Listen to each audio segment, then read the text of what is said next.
Zita was a young Angolan anthropologist who in 1983 started a research project in the Namibe desert based on the concept of Utopia, and how that concept represented the motivations of European expansionism in the world, and particularly in his country. He disappeared in 1987, most probably abducted by the National Intelligence Service of the apartheid regime of South Africa, in the wake of the war that that country had moved on Angola from the late 70s to the late 80s. Interestingly, he was one of the first African anthropologists to reverse the direction of the anthropological inquiry in the attempt to understand the colonial societies that had established themselves in his country, by researching their cultural symbols and values imprinted on the infrastructure they had built and the territorial organization of the country. In his research, as well as scientific methods, he naturally used his own cultural knowledge systems, the ones he was coming from, such as divination systems and the belief that all matter is imbued by a spiritual substance.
In his notes there is a chapter he titled From Utopia to Nuclear Weapons.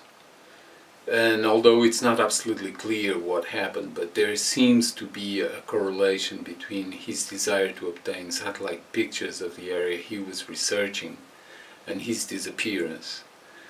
Because at that time South Africa had already acquired nuclear weapons capabilities through their very advanced secret nuclear weapons program. South Africa had a testing range for subterranean nuclear tests at Vestap in the Kalahari Desert, although it was very far from the Namibe Desert, but on a satellite picture that could probably show. So once I stumbled on that chapter, I decided I had to research myself the whole issue of the nuclear weapons program that South Africa had developed, and I came across that secret nuclear test that had been done in 1979. that test was done between Marion Island and the coast of Antarctica. The test was a validation of their nuclear capability and certified the strategy that had been adopted in order to preserve the status quo of the apartheid regime, particularly in the face of growing support for the ANC and SWAPO by Angola and Mozambique. So I decided to go to South Africa and establish a partnership in Cape Town with Chimurenga and their editors, Ntoni Ajabi and Stacey Hardy.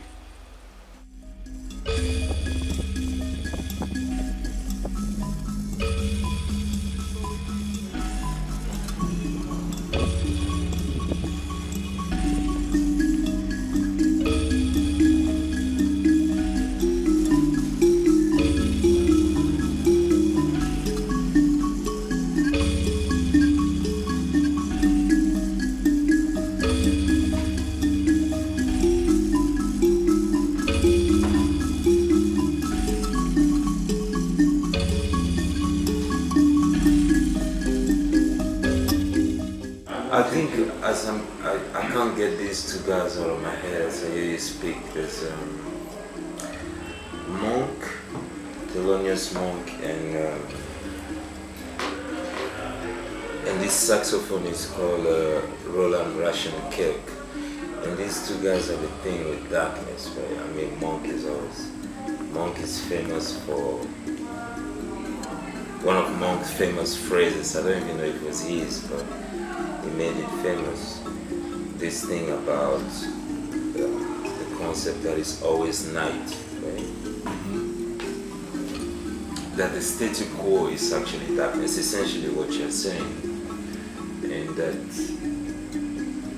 this is what makes light light, is the fact that we actually function, exist in darkness, right?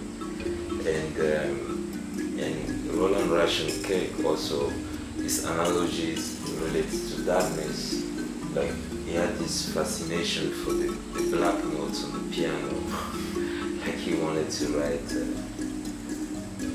like if he felt like there's a different energy contained, just on the black notes. If you could just, they're not main, minor, they actually, that's where the shit really is.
The history of South Africa and that relationship with Angola is kind of faded out, and a lot of faded or fading or almost it's as if nobody talks about that part of the history anymore, or probably it wasn't even talked about or discussed. And in fact, most South Africans I spoke with about the weapons of mass destruction program didn't know about it. So a lot is is still buried, and that's Yeah. and I've shown Tony and Stacy the documents that you've collected, and that were declassified documents from the State Department and other departments, and that show you know, those big patches of black you know, blackened out information. And redacted information. I mean, my experience with this project is that those patches provided an opportunity. Yeah, and they established the reality that something happened, right? Yeah. And then what you have to do is try to scratch underneath that to find out what it was, or to find other sources. So that's where, like, the diaries bring kind of like the text to the surface, that you can't see the text that's blacked out. What's in, you know, the way that people get access to classified documents that are produced by the federal government is to make a FOIA request, which is the Freedom of Information Act. Is a law that allows people to make a written request to have certain documents declassified, but that is a lengthy process. It takes years and years, depending on what you're trying to get declassified. And in the case of these documents, somebody has already made the request, and that's why they're available through the national security databases. So the documents, somebody has already done that process, but so then I think to go back and ask for the redacted portions of those documents to become revealed would require another request, which might be declined. I mean, chances are it would be declined because they've already released the documents and and once they've redacted certain points of it, they pretty much stick to that's what's staying as the official record. So, but I mean, I think people have tried and can still try to do that as well, but it takes years, especially something that's already been released.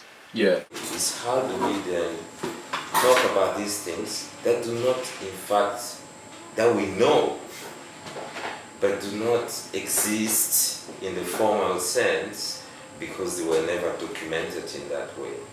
And that the only documentation we have for sure, the only archive we have for sure, is the people who participated in them. And not all of them are necessarily around. So you almost take rumor, you take anecdotes, you take all the things that is very, how do you call it, intangible. It's not... The unreliable. You take the unreliable things and you use them as a solid foundation for speaking reality, you know, which in my, I mean, it reaches as far as it goes, but I was thinking that in terms of energy, I will put energy into that project because so much of the reality I function in is constituted by this unreliable. Like the knowledge that my mother owns or has of the world is sitting in this unreliable place. So does my aunt of the world. So it's a knowledge that gets passed on from person to person. You know, I mean, without romanticizing orature or oral cultures, it's a very real thing. It's very real that I know about this kingdom from the Mali of the 12th century through a lot of unreliable things, you know. Seems to me central to Augusto's mission as well, because you had this question, as I understand, one of his questions was who and what do we take witness from, and his concept was that witnesses are more than just the people and the written witness statements that normally function, but in fact the landscape itself bears witness, and how can we use that information to create knowledge, yet the landscape would be considered an unreliable narrator in Yeah. in traditional Yeah. senses.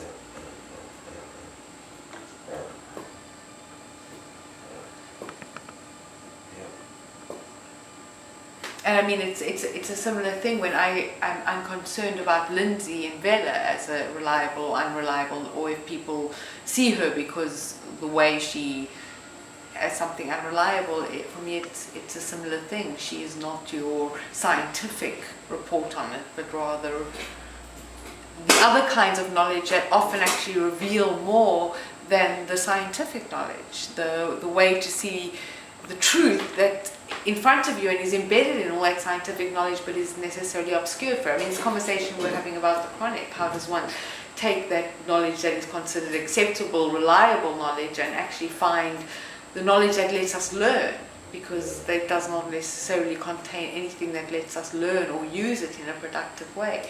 And often the unreliable witnesses, so to speak, give knowledge that is much more, to put it simply, useful on one level. Well, beyond the intention also, Stacey, for me, I think that is the practice. I feel like we are catching up on something many people have done and have been doing quite systematically for some time. I mean, political power functions like that in a place like Cameroon. Yes. Like it's systematized. This is not an investigation that we undertake like we do with the library and decide, okay, we're going to use this as a method. We actually saying this is a method that is validated by very powerful people. This is how they function. This is how they generate knowledge and circulate that knowledge among the constituency. And it has the real value of a New York Times article. Yeah.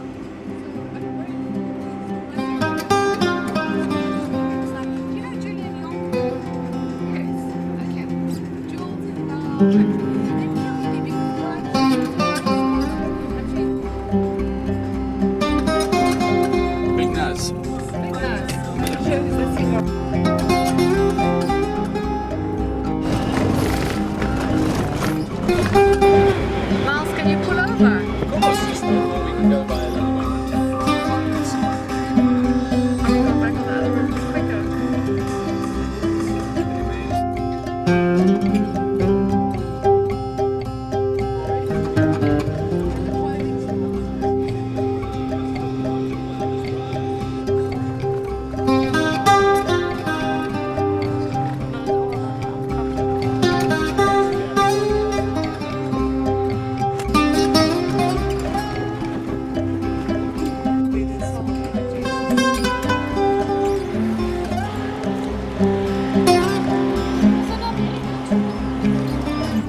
The area, but it was also then it was really the bastion up there of right-wing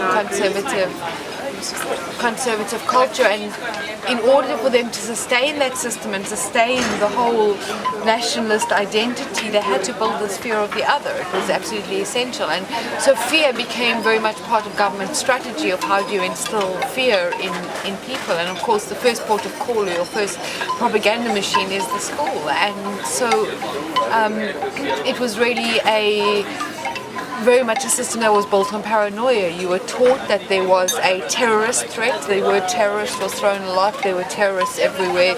They were going to infiltrate. We were one of the closest big border towns. I mean, the biggest actually city from the Zimbabwean border. So it was seen as a space that could be the first place that would be moved into if there was a takeover, or if we did officially go to war. I always remember you talking about planes in the bombings and we had a very big Air Force base outside Polokwane, and we used to watch the jets go up, and there were always the streams, the trails, the vapor trails across the sky, always across the sky, and every day the jets would be flying. And I used to ask what do they do, where do they go, and we were told they were patrolling the border, but of course they were actually doing a lot more than patrolling the border, they were actually bombing, so it was all part of a fear system, or that the threat was really there. And But you had a totally different experience. Yeah, you know, I mean, what I was, because I initially came from Zimbabwe and I came down here to high school, and went to a boys' school, second oldest in the country, one boys' high. But we had none of that, you know, no terror tactics, no religious instruction at school, no singing of hymns, none of that Calvinist authoritarian, you know, terror at all. I was just mentioning, I'm not quite sure why. I think maybe it's because of the Western Cape, which generally was more progressive. you had a different education system to us. There's a different education body that governed the different provinces. Each one had their own. But that was right in the city, in Cape Town. Yeah, in the suburbs, but yeah, in the suburbs. In the city. You know, there was, I mean, like we used to have sporting events, you know, with other boys' schools, where you came up against, you know, you played rugby, cricket against people of all colour. And I suppose theoretically that was illegal, but for whatever reason in the Western Cape it was permitted.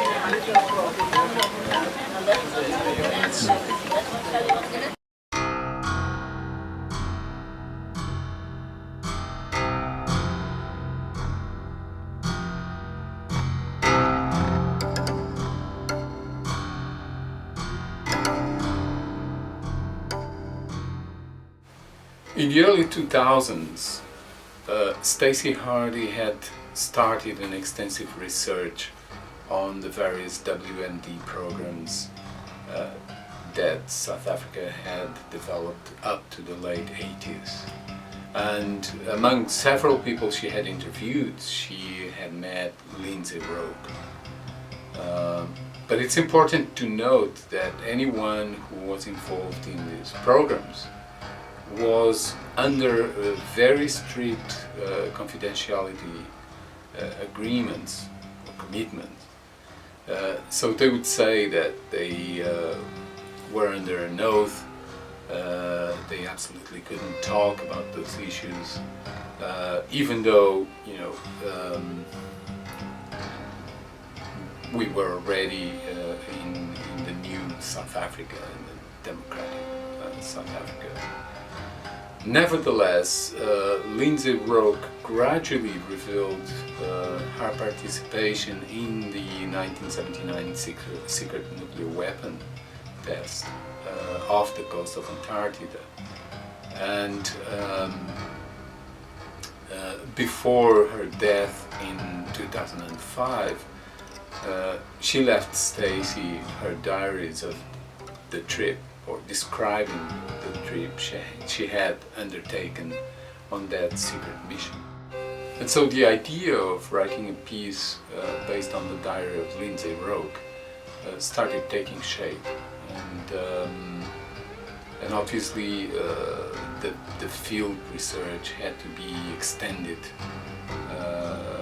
from Western Cape to Antarctica. So it started in the Namibe desert, very focused on Augusto Zita's notes.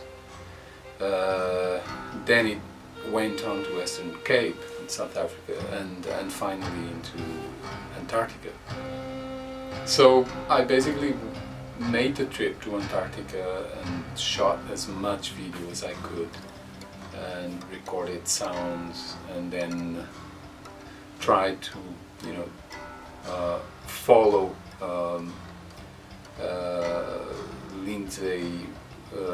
Lindsay's experiences and what she describes, which is very emotional and at times very poetic as well, and try to you know, transcribe all of that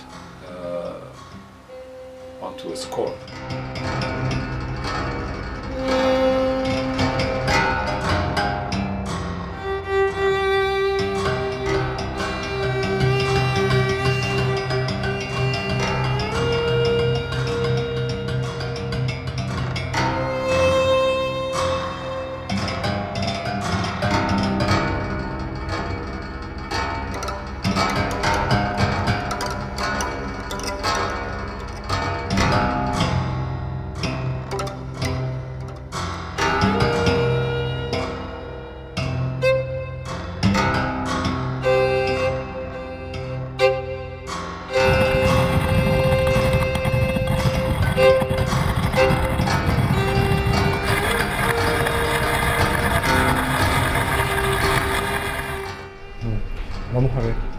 primero que tengo que decir es que, por lo que yo sé, el tema en general, las consecuencias ecológicas y biológicas de las explosiones nucleares, por lo que yo sé, no es un tema que haya sido profundamente estudiado. Seguramente porque es un tema tabú. Ese mismo secreto de los estados para desarrollar sus ensayos nucleares ha hecho en gran medida que no haya un acceso de los científicos, más allá de los implicados directamente en los ensayos nucleares, los programas nucleares de esos países, para analizar las causas, ¿no? Entonces, bueno, yo creo que ese es el punto de partida más importante. Yo creo que existe un cierto desconocimiento respecto a cómo puede ser el impacto de una explosión nuclear en un ecosistema terrestre o marino y en las propias poblaciones y especies.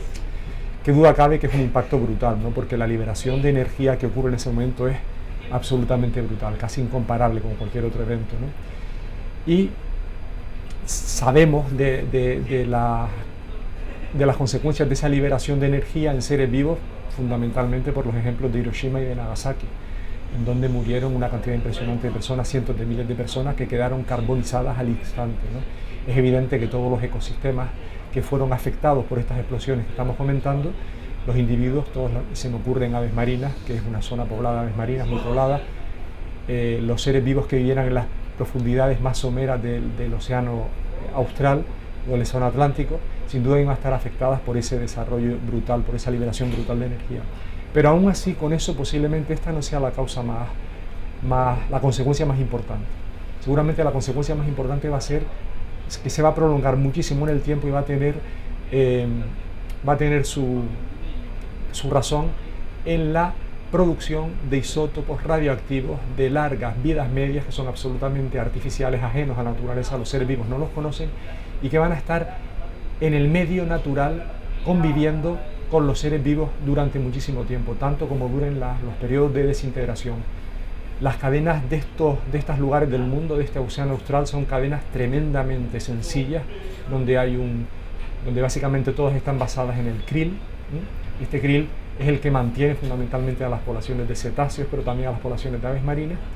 Y las transmisiones, es de esperar que las transmisiones de estos isótopos radioactivos, que se van concentrando progresivamente en los seres vivos según aumentamos en la cadena trófica, algo que llamamos magnificación biológica, sencillamente porque es más sencillo acumularlos que excretarlos, porque son sustancias que para los que la vida carece de contacto porque no las conocen, pueden mantenerse durante muchísimo tiempo, creando sin duda problemas, ¿no? En los seres humanos, cuando esto se ha estudiado un poco más, sabemos que muchos tipos de cáncer suelen aparecer tarde o temprano después de un problema nuclear de este tipo, ¿no? Donde ha habido estudios básicamente en las bombas en Japón, en los ensayos americanos en Bikini o los franceses en Mururoa, se sabe que son un peligro, ¿no? Un peligro cierto.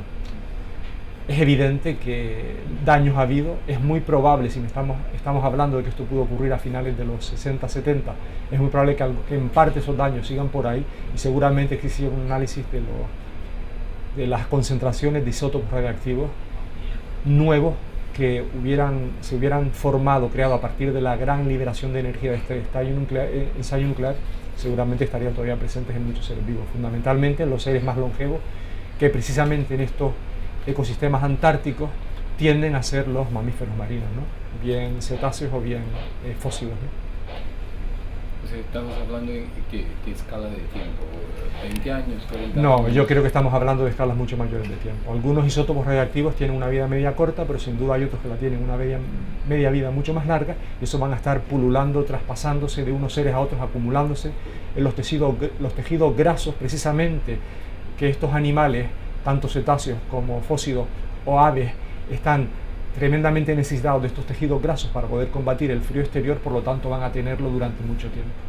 Es decir, es muy probable que todos estos seres vivos que han vivido esta experiencia estén contaminados.